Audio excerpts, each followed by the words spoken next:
nombreux s'étonnent de mon activisme pour certains islamiques. Je ne suis ni islamique, ni activiste islamique. Je dois avouer que je me suis converti à l'islam le 1er septembre 1994. Ça ne date pas d'aujourd'hui. Et malgré qu'il n'y ait pas de nom musulman, j'ai quand même pris le nom El-Kibir, qui veut dire le grand, parce que le nom porte le destin. J'avais 24 ans et je crois que de fils d'enseignant, mère ménagère, j'ai fait plus qu'un enfant de mon destin devrait pu faire. Mon nom a été prophétique. Évidemment, ceux qui ne sont pas musulmans ne peuvent pas comprendre la pression des saints prières.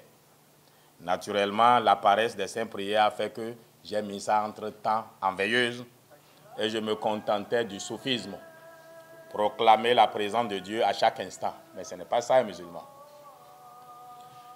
J'ai fait un vœu, plutôt un engagement. J'ai pris un engagement à la mosquée blanche de Malanville le 8 septembre 2023. J'y suis allé. J'ai demandé qu'on prie pour qu'aucun char, aucun militaire de la CEDEAO, de la France ou de quiconque n'aille à Niamey attaquer les Nigériens. Et ceux de la mosquée blanche se souviendront, puisque nous avons d'abord fait une conférence chez l'honorable Issa Saleh qui nous a remis son domaine. Et après, nous sommes allés à la mosquée blanche. Et avant de faire mon niya, mon intention, les actes ne valent que par leur intention. Et j'ai dit, si aucun char, aucun militaire, comme autant des hommes de l'éléphant, ne traverse et ne va à Niamey, je vais reprendre les saintes prières. Et vous conviendrez avec moi que personne n'a attaqué le Niger. Évidemment, jusqu'à un an après, ça ne me préoccupait pas, jusqu'à ce que j'entende dans mon propre cœur, tu as pris un engagement à mon égard, faire le ramadan, et nous allons marcher ensemble. Peut-être que vous ne me connaissez pas, je suis doté d'une capacité d'entendre ce que tout le monde n'entend pas. Ceux qui disent que Dieu leur parle, je ris souvent, Dieu ne parle à personne. Mais vous avez la capacité de percevoir des sons, de percevoir des ordres. Donc j'ai fait le ramadan comme tout le monde. Et après le ramadan, j'ai fait encore 40 jours. J'ai donc décidé de continuer la prière. Donc je n'invite personne à devenir musulman, parce qu'en matière d'islam, il n'y a pas d'obligation. Ça, c'est la sourate 2, verset 256, qui dit qu'il n'y a pas d'obligation en matière de religion. Et je ne fais pas du prosélytisme islamique. Mais moi, j'ai une joie à écouter les versets coraniques. Évidemment, je fais des cours, mais j'aime surtout écouter le Coran en arabe et en français. C'est reposant. Ceux qui me connaissent savent aussi que je suis un maître de la programmation neurolinguistique. Et j'ai découvert que l'islam, en fait, est basé sur cette science-là.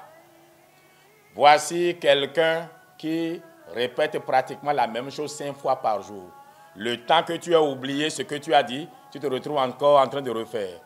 Conséquence, si vous avez quelqu'un qui a un cours d'eau devant sa maison et qui saute dedans, qui peut sauter dedans 5 fois par jour, je ne sais pas quand est-ce que vous allez le trouver sale. Donc oui, je ne demande à personne de devenir musulman. Et ça n'a rien à voir avec la politique. Au contraire, l'islam fait que je n'ai même plus à tout prix l'envie d'être président, cela m'est passé. Parce que la sourate 97 dit que les choses sont écrites à l'avance. Mais il nous appartient, nous, de travailler comme si tout dépendait de nous. Et c'est la volonté parfaite d'Allah qui en décidera. Et depuis que j'ai vu 2 prisonniers sortir, l'impresario devenir président Joe Maifai et celui qui était censé être le président devenir son impresario, j'ai compris que ce qui arrive à chacun est écrit à l'avance. Adrien Ongbedi est un exemple pour nous. Amoussou Bruno est un exemple pour nous. Adjovi Séverin est un exemple pour nous. Qui pouvait croire que Yahi Boni, qui ne ressemblait à rien du tout en 2005-2006, pouvait venir être président devant Adrien Ongbedi. C'est le destin qui en décide, Al-Cadre. Qui peut croire que Patrice Talon peut quitter l'exil, venir battre Zinsou, qui avait tous les logos réunis ensemble. Patrice Talon l'a battu. Adjavon qui avait de l'argent, a perdu. Donc moi je ne me remets plus à ma volonté personnelle que la volonté d'Allah s'accomplisse. Si Dieu décide que je sois esclave dans ce pays, alhamdulillah. S'il décide que je sois président, alhamdulillah. Mais il vaudra mieux pour vous que vous priez pour que je sois président, parce que vous allez manger 4 fois par jour, Inch'Allah. Ça, je vous le garantis. Alors donc, ceux qui s'offusquent de haut, qu'on vit monde des signes islamiques, qu'on vit monde des signes islamiques, moi, quand je veux faire quelque chose, je suis passionné de la chose. Et ma seule prière, c'est de mourir musulman. J'aurais réellement réussi ma vie. Mais je ne demande à personne d'être musulman. Parce que je vois des gens qui sont musulmans avant moi, mais quand je vois leur vie, ils n'en sont pas un. Ils sont dans le doute tout le temps. Ils se plaignent de tout. Ils ne savent pas qu'il n'arrive jamais un malheur dans une ville dont Allah n'en soit informé à l'avance. Alors donc, je voudrais que vous m'aidiez à mettre fin à cette histoire de « Oh, c'est parce qu'il veut être candidat qu'il veut être musulman ». Combien de musulmans n'ont pas échoué à une élection?